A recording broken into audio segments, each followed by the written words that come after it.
Je n'aurais pas cru qu'on serait amené potentiellement à réactiver la fax du moisin. Je me moquais souvent de ma collègue parce que je lui disais tu n'as plus besoin de ce code postal, on a internet. Dire que c'est là qu'on s'aperçoit qu'on est vraiment dépendant de l'informatique, puis surtout on a l'impression de régresser.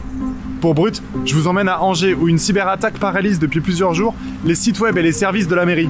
Là, je suis dans le hall du public, il n'y a plus aucun ordinateur qui marche, il n'y a plus aucun écran allumé. Par mesure de sécurité, les employés ne doivent plus utiliser leur ordinateur. Donc c'est un retour au papier et au crayon ici.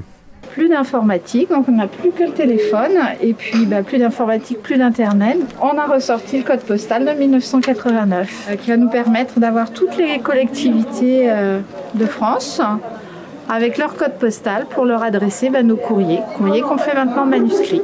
On multiplie par 2 voire par 3 tout ce que l'on doit faire puisqu'il faut tout faire de manière manuscrite. Donc on écrit.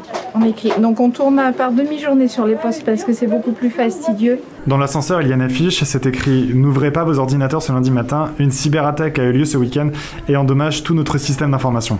Écoutez, le pire qui pourrait nous arriver, ce serait de ne plus avoir d'électricité, c'est-à-dire qu'en plus on n'est plus les ascenseurs, la lumière, etc. Parce que pour le reste, on est en mode extrêmement dégradé, où chacun fait un peu ce qu'il peut.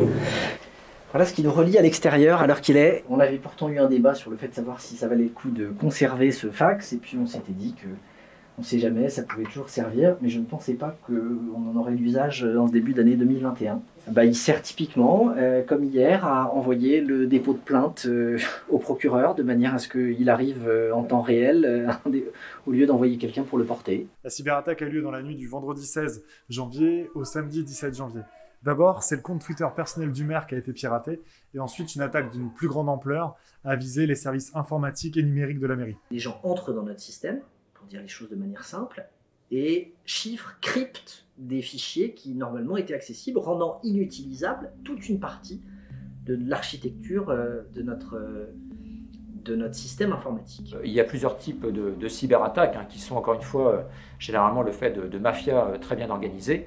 Parfois il s'agit effectivement de ce qu'on appelle de rançonnage, donc en clair on crypte vos données ou bien on subtilise vos données et puis on vous propose de vous les rendre contre une rançon. Donc évidemment personne n'entre dans ce jeu-là. À ce stade, on n'est pas en mesure de vous dire si effectivement une demande de rançon sera associée à cette cyberattaque, comme nous ne savons pas aujourd'hui si effectivement, en tout cas nous n'avons pas la preuve que nos données ont été extraites de notre système d'information. L'impact de la cyberattaque dépasse le simple cadre de la mairie. Par exemple, samedi, la bibliothèque a dû fermer puisque la base de données n'était plus accessible.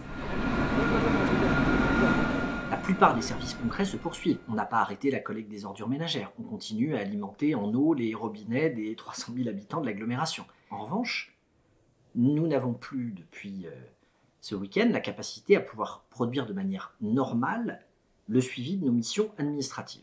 En clair, on ne peut pas délivrer par exemple un extrait d'acte de naissance à quelqu'un qui viendrait le chercher en mairie puisqu'on n'a pas accès. On n'allume pas les ordinateurs, donc on n'a pas accès à ces fichiers. Angers n'est pas la première municipalité à connaître ce genre de cyberattaque. Vincennes, La Rochelle ou encore Marseille ont connu des attaques en 2020. En France, c'est l'ANSSI, l'Agence nationale de la sécurité des systèmes d'information, qui lutte contre ces attaques. Donc dès le samedi matin, la mairie d'Angers s'est rapprochée d'eux. L'ANSSI a mené 50 opérations en 2019 et 200 en 2020. Ça veut dire qu'en une seule année, le nombre de victimes de cyberattaques a été multiplié par 4. Celle-ci vise aussi bien les institutions publiques que les entreprises privées. Le poids de l'informatique dans la vie quotidienne des services publics n'a pas cessé d'augmenter. Et on nous encourage à ça. Le Covid, avec toutes les procédures à distance, avec le télétravail, il a fait qu'on a continué à mettre sur nos serveurs des fonctionnalités qui autrefois n'existaient pas. Et on s'est beaucoup plus concentré sur le fait d'augmenter les services qu'on offrait à la population via le numérique qu'au fait de protéger l'architecture de ces systèmes. Ça ne veut pas dire qu'on n'a rien fait, ça veut dire qu'on n'a pas mis assez d'intensité et assez d'efforts là-dessus.